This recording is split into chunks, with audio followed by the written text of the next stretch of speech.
No hace mucho compartí con ustedes cómo un autor católico muy importante, del que le he hablado varias veces, Ross Douthat, ha estado explicando cómo el papel de cada persona creyente es convencer al resto del mundo de que tiene que ser creyente.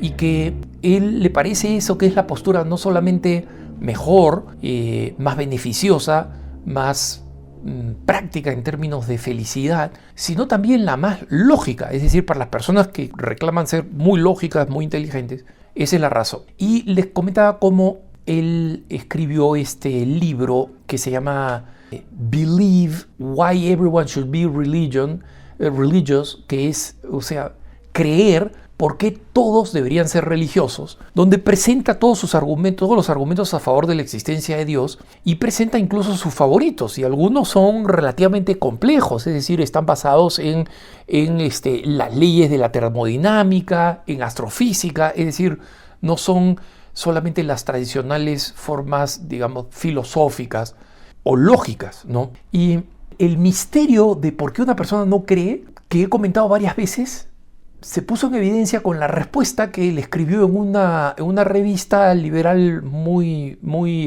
popular y de mucha tradición que se llama The Atlantic, ¿no? O sea, El Atlántico.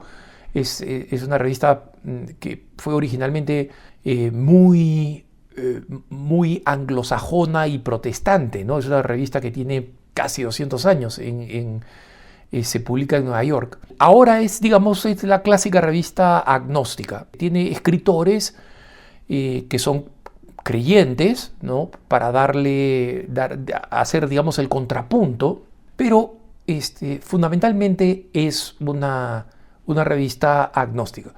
Y uno de sus editores principales, George Packer, o sea, con P-A-K-E-R, le respondió a Douthat.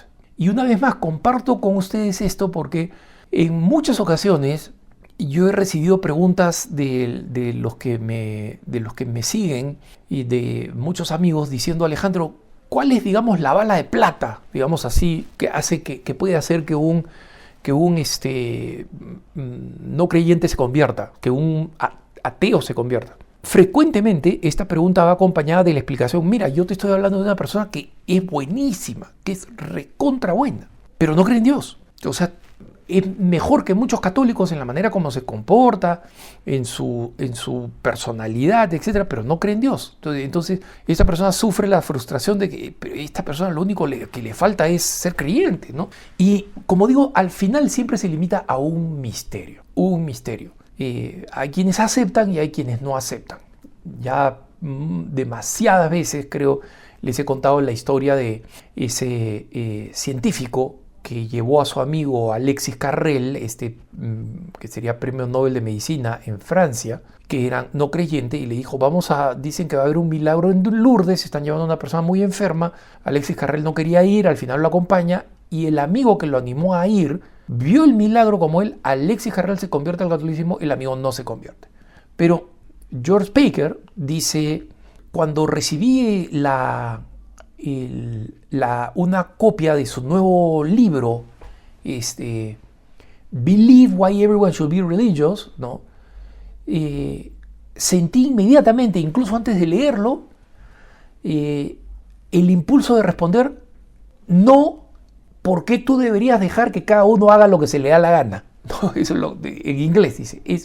Eso hubiera sido la respuesta a mi libro. Y a su libro. Y explica: mira, yo vengo de una familia de ateos y yo personalmente soy un no creyente de toda mi vida. He tenido momentos de mucha dificultad y en aquellos momentos he tratado de cruzar el río hacia el reino de la fe. He leído la Biblia judía, es decir, básicamente la Torá, ¿no? He leído el Nuevo Testamento, he ido a iglesias y a distintos servicios de distintos templos, me he sumergido en Kierkegaard. Tal vez recuerden ustedes, Kierkegaard es este gran filósofo y poeta cristiano, no católico, danés, Søren Kierkegaard, que es simplemente uno de los mejores argumentos apasionados, o sea, pasionales, desde el sufrimiento de las personas para la creencia de Dios. Entonces él dice, me he sumergido en Kierkegaard y incluso he mirado al cielo para ver si encontraba algún resplandor de la divinidad. Ninguno de esos intentos hizo alguna diferencia. El universo sigue para mí siendo aleatorio, vacío y frío. Nosotros estamos todos solos en la oscuridad, nada significa nada y solamente tienen sentido las cosas a las cuales nosotros les damos sentido porque les buscamos alguna explicación científica o alguna justificación, y la muerte es el final de todo. Yo sé que estos no son hechos confortables, ¿no? Pero he llegado a aceptarlos e incluso en algunas ocasiones he llegado a abrazarlos, ¿no? Pero no tengo ningún deseo de desencantar a ningún otro. Y es verdad, por si acaso, Baker he leído algunos de sus artículos o algunos de los artículos que él ha editado, son todos de formato largo, ¿no? Temáticos.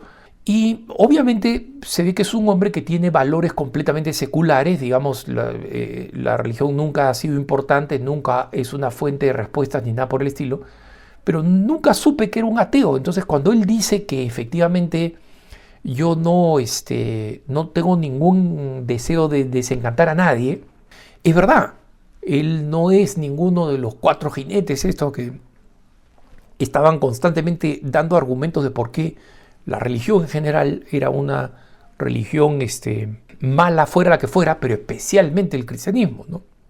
Y de alguna manera Baker trata de justificar cómo Dauzat termina siendo creyente. Y es una explicación que más de uno de ustedes, si han tratado con agnósticos, van a haber escuchado. Bueno, tú, ¿cómo sabes que tu religión es católica? Porque tú has nacido en un país que es católico, donde la mayoría es católica, o te criaron los católicos. ¿Qué pasa si hubieras nacido en un país musulmán? O si hubieras nacido en un país budista, ¿no? Ese argumento lo hemos escuchado.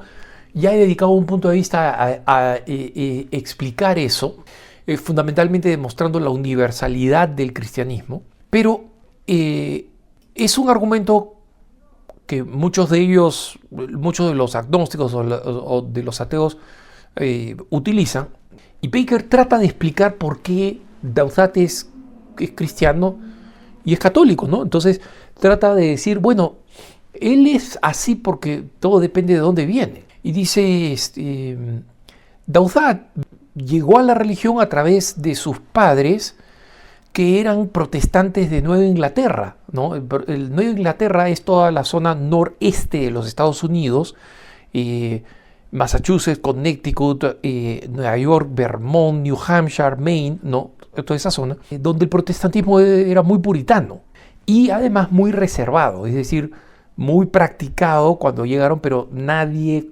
hablaba con nadie sobre su religión, no era el evangelismo así que conocemos de otras partes de Estados Unidos, especialmente del sur, ¿no?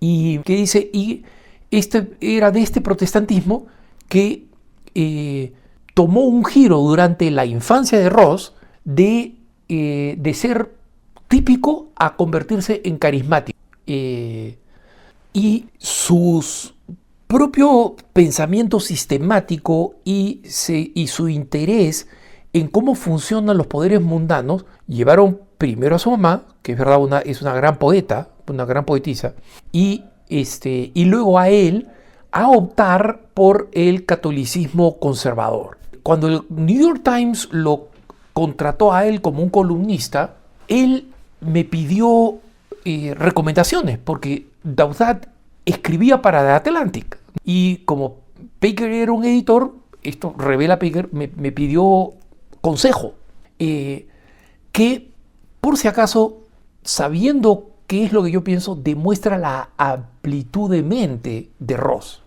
Yo le sugerí que, dado que era solamente un bloguero precoz, muy joven, educado en Harvard para esta revista, que él debería asegurarse que cada tanto salga del mundo en el que se encuentra y que hablara con personas que piensan distinto que él para reportar sobre el resto del país desde una perspectiva que no fuera la suya religiosa. Y sigue diciendo Baker, Dauzat no siguió mi consejo y probablemente hizo bien en no seguirlo. Miren ustedes, ¿eh?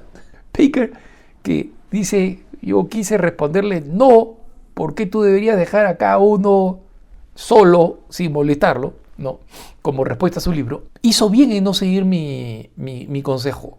Su mente, alimentada por esa curiosidad innata y por una amplitud de lecturas, una capacidad de leer de todo, se ha convertido en probablemente el punto más interesante de todo el panorama de las opiniones del Times. Y esto es verdad, ¿eh? El New York Times es militante, tajantemente secular liberal. Da lo mismo leer a cualquiera de las opiniones porque uno sabe exactamente qué cosa van a opinar. Sabe exactamente. Y ya no importa que se llame así o que se llame así.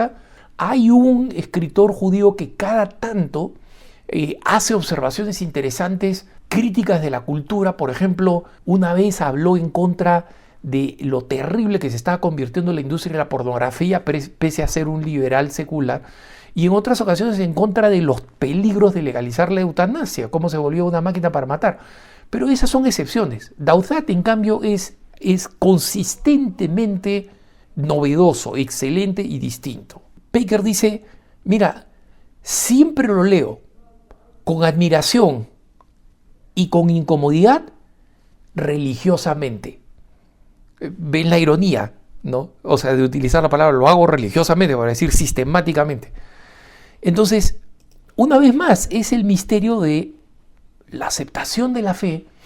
Creo yo tiene un componente de gracia que tiene que ser aceptada. No creemos simplemente porque creemos. Tiene que haber un componente de fe. Y esto parece una redundancia, porque dices, bueno, pero la fe, pues que engendra la fe, claro, si es un don, si nosotros los católicos creemos que es una gracia teologal, es decir, que la tenemos no porque la recibimos de nuestros padres, sino porque aceptamos un don que viene de Dios. Otras virtudes no son teologales, pero la fe, la esperanza y la caridad vienen de Dios, y si no vienen de Dios no existirían. Entonces, sigue siendo un misterio, y a pesar del creciente número de argumentos y el creciente número de personas que se están convirtiendo a la fe, sigue existiendo este misterio, sigue afectando a muchas personas, desde Baker hasta amigos nuestros, personas que conocemos, y sigo creyendo que la principal fuerza es la misma gracia, y que en consecuencia la principal herramienta de convicción, entre comillas, es nuestra oración por ellos. Que tengas un buen día.